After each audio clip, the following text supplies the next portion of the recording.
예, 오늘 시편 110편은요, 구절이 짧습니다. 7절밖에 되지를 않습니다. 그런데 짧지만 어려운 시입니다. 이 시를 보면요, 어려운 표현들이 좀 있습니다. 그래서 읽다 보면 한 번에 눈에 들어오지가 않습니다. 해석을 해도요, 이게 뭔 말인지 쉽게 이해되지 않을 수 있습니다. 그래서 오늘 이 시편은요, 좀 딱딱하고 좀 어려울 수 있는데요. 그래도 하나님의 말씀이니까 우리 함께 살펴보도록 하겠습니다. 오늘 이 시편은 특징이 있는데 메시아를 예언한 시입니다. 지금 이 시가 이제 기록된 건 구약 시대이죠. 아직 예수님이 오시지 않은 시대입니다. 자, 그래서 장차 오실 예수님을 다윗이 예언한 시가 오늘 이 시편입니다.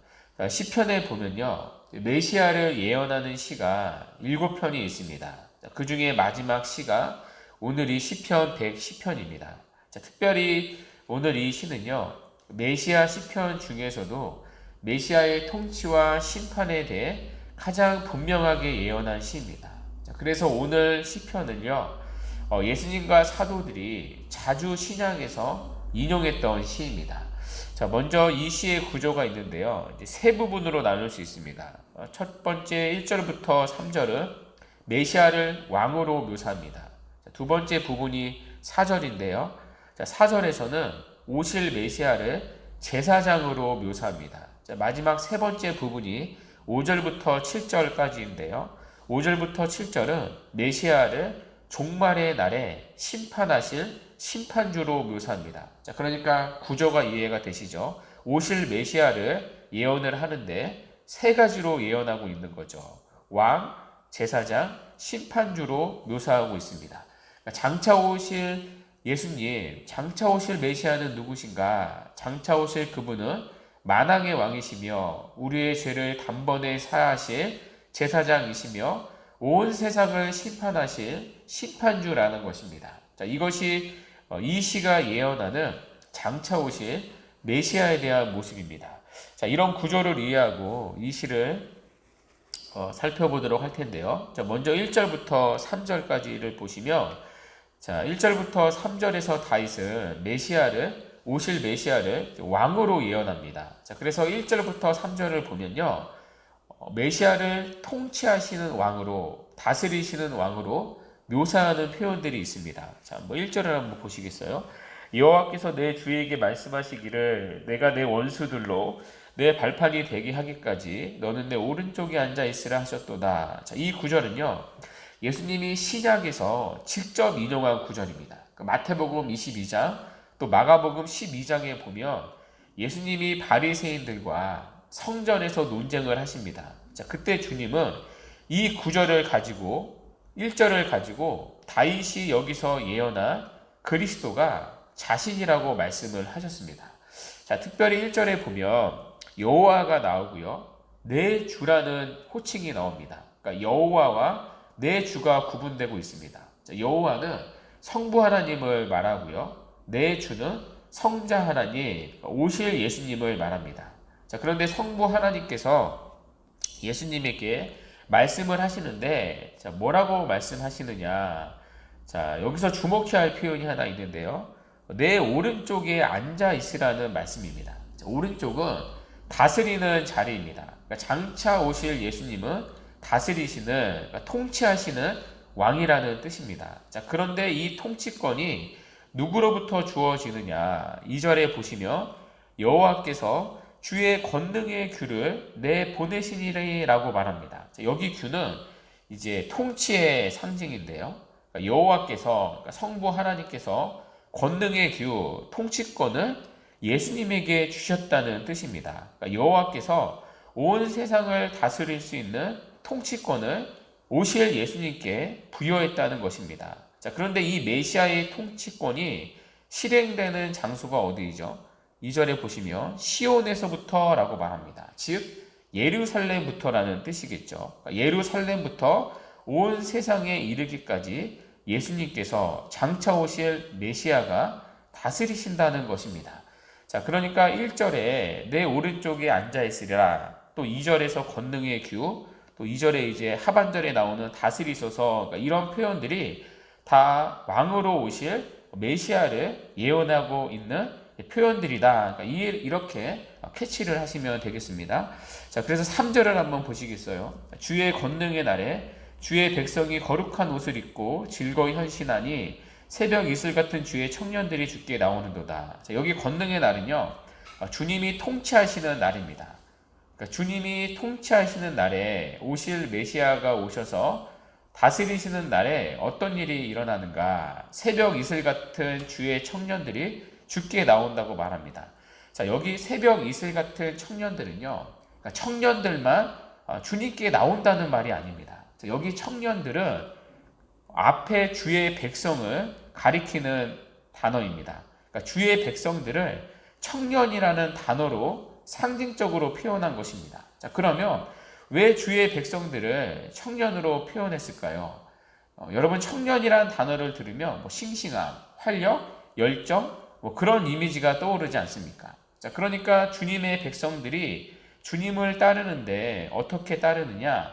청년들과 같은 그런 열심을 가지고 주님을 따른다는 것입니다. 언제요?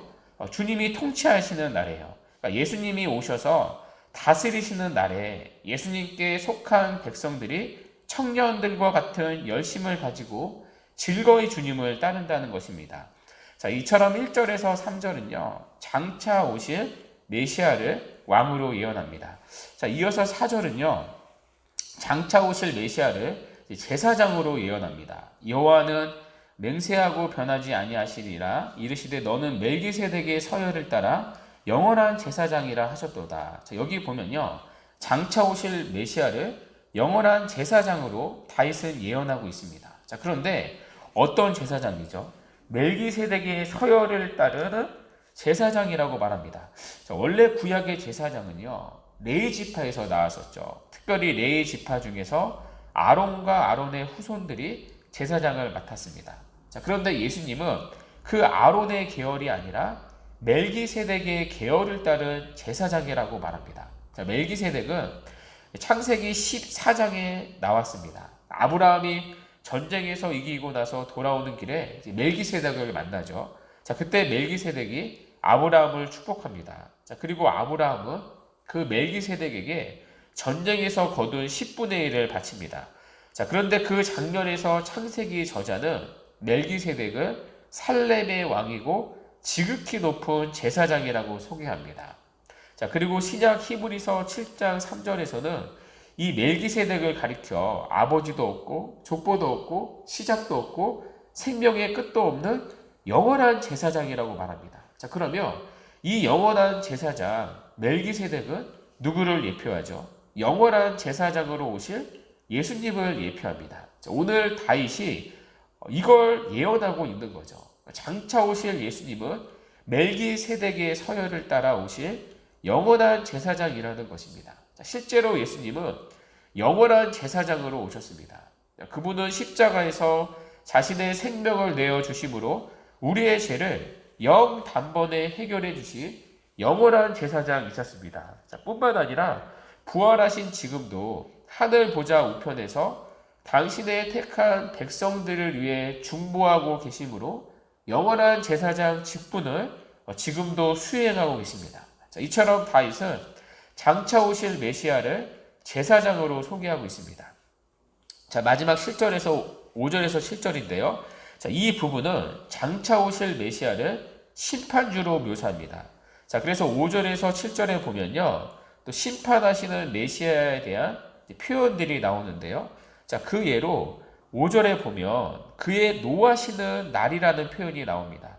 자, 그의 노하시는 날은요, 주님이 심판하시는 날을 가리킵니다.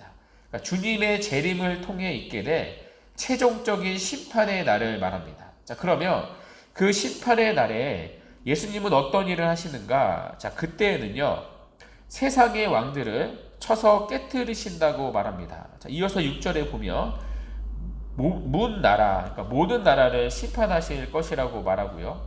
자, 우리가 이 부분도 우리가 사도신경에서 고백하지 않습니까? 거기로부터 살아있는 자와 죽은 자를 심판하러 오시리라. 그러니까 예수님은 재림을 통해 모든 나라와 모든 나라를 모든 사람을 심판하실 것입니다.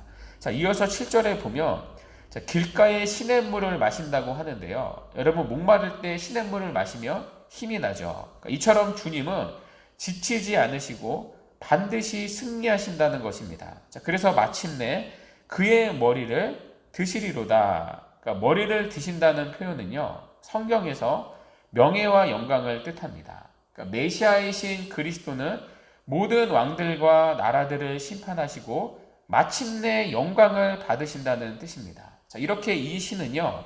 오실 메시아를 세 가지로 예언하고 있는 거죠. 왕, 제사장, 그리고 마지막 날의 심판주. 여러분 이 다윗의 예언은요. 예수님이 오시기 1000년 전에 예언된 시입니다. 자, 그런데 1000년 전에 구약에서 예언된 이 시가 놀랍게도 우리 가운데 성취된 것을 지금 확인하고 있습니다. 예수님은 다윗의 예언대로 오셨는데 왕으로서 제사장으로 오셨습니다. 그러니까 주님의 초림을 통해 이 예언이 성취가 되었습니다.